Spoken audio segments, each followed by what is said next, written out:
Welcome back, everyone.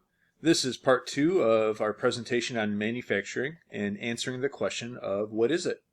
For this portion of the presentation, we are going to focus on the manufacturing system and talk about the different parts that make up the system. So as we talk about the manufacturing system, it's important to know what the definition of a system is.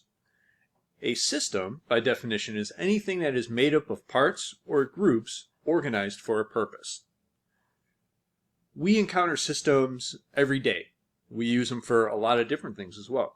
Take your Chromebook, for example, or a computer. A Chromebook has a screen, it has a power supply, it has a computer chip, a hard drive. It has all these different parts that are organized and working together. And the purpose of it is to make the Chromebook or make your computer function properly. Your body has a whole bunch of systems as well. Take the respiratory system. That's what allows us to breathe. That's the purpose of it. You have your lungs. You have all of your blood vessels and everything else. And all those things work together to allow you to breathe and take in air. So the idea behind a system in manufacturing is very similar. You have a bunch of different parts that are all put together to make something, make a product or make, a manufacturing place work correctly. Our manufacturing system that we're going to talk about includes 4 parts. So we have inputs. Those are the first things that are going into the system. We have the process. This is kind of the doing part. And then we have the output, which is like the result. That's the product being made.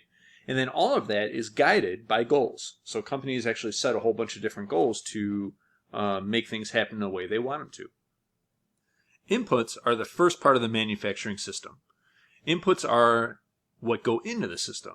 So a way to think about an input is it's like the beginning or it's the start. And with manufacturing, there are a variety of different inputs that are needed for manufacturing to actually take place. Some of these inputs include energy, time, natural resources, human resources, capital, knowledge, and finances. For energy, what we're talking about is electricity. We're talking about the power that is used to turn lights on, turn machines on, and make everything function the way it's supposed to. Time, we're talking about how much time it takes to actually get something accomplished. The time it takes for a certain process of the manufacturing system to take place. Natural resources, those are the raw materials that we talked about from part 1 of this presentation.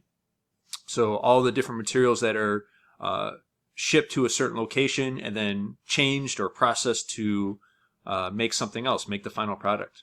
Human resources, those are just workers. You have a lot of different employees that all work together to make things happen. As much as manufacturing is automated today and there's robots and machines and everything else that are working, we still need workers that are there to actually make sure that things are working correctly and to do some of the little things that machines can't do yet. Capital. We're talking about the actual machines themselves. Those cost money, the buildings and everything else, so all the physical stuff that's inside of a manufacturing plant. Knowledge, the understanding of how to actually make things and how to organize a process so that products are made correctly. This is a really important area, and that's why, when you think of engineers and project managers and everything else, those are just as important as people that are actually on the manufacturing floor working on things and physically putting things together. So having the knowledge of how to do things is really important. And then lastly, finances.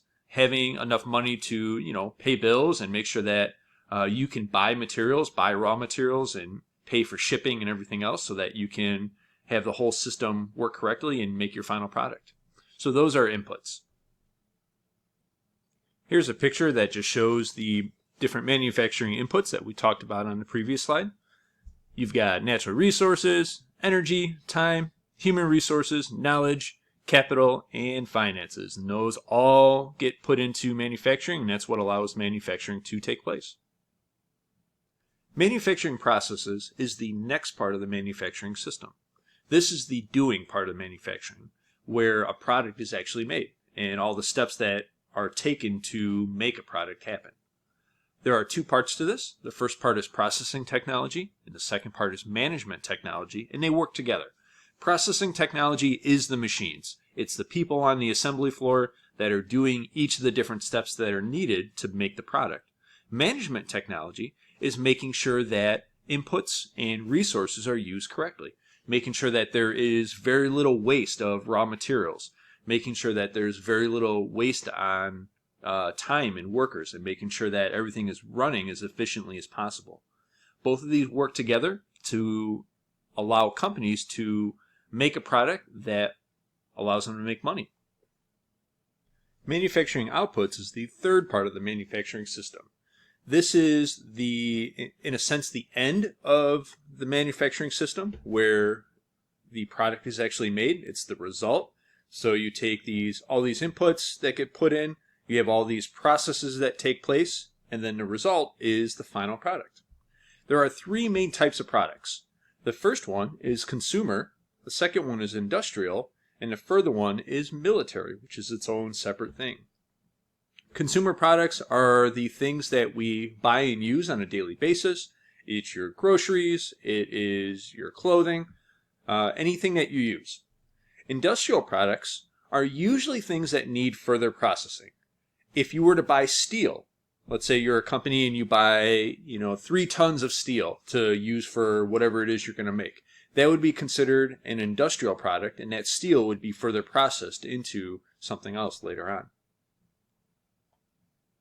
Remember that consumer products are things that we buy and use on a regular basis. Industrial products and military products are things that we don't usually come into contact with too much, so we're just going to focus on consumer products instead. For consumer products, there are 2 different groups. The first group is durable, and the second group is non-durable. Durable goods are considered non-consumable, and what that means is they are expected to last a long time.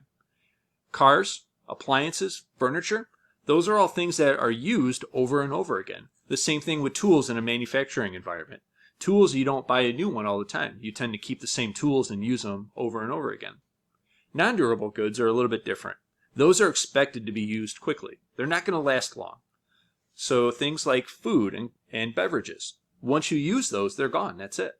Clothing is one of those things where technically you could keep clothing for a long period of time, but if you were to take the same t-shirt, wear it every single day, and then wash it every single day, it would wear out really quickly. It would develop holes and the strings would come loose and everything else. So the big takeaway here with consumer products is, number one, that those are the things that we're using on a regular basis, and 2, some consumer products are meant to last a long time. Those are durable goods. And some are meant to be used up pretty quickly. Those are non-durable goods. As we said before, manufacturing outputs are the result of the inputs and the processes that take place. The manufacturing output is the final product. It is the thing that is put in a package, sent to a store that you would eventually buy. But it's important to know that not all outputs are the product. There is scrap and waste that takes place in the production process. So things like, chips, shavings, cutoffs, those could be wood, those could be metal, that could be plastic. A lot of times companies, they try to recycle as much of this stuff as they can. When they have wood chips, they try to repurpose them. A lot of times plastic can be melted back down, same with metal. But what I want you to understand is that the more scrap and waste that is left over after a product is made, the more money a company is losing. Companies spend an incredible amount of money to minimize waste and minimize scrap, because in that process of spending money to do that, they end up saving money in the long run. Manufacturing goals is the 4th part of the manufacturing system. With the first 3 parts, inputs, processes, and outputs, those are all linear. Inputs happen first, processes take place next, and then the result is the product, which is the output. Goals surround all of those things. Those things are all guided by a company's goals. And companies typically have 2 different types of goals. They have regular company goals, which are based on profit. Basically, how much money do they plan on making, and are they accomplishing that? And then they also have society goals. And society goals are things that better the community. Things like donating to charity, making sure that the environment is protected as products are being produced. and providing quality employment or providing jobs for people. Amazon, for example, when Amazon establishes a new facility in an area, they provide thousands of jobs for people in that area. And so it's important to know that with companies, yes, they want to make money. That is a primary thing for them, but they also have other goals as well related to bettering our society.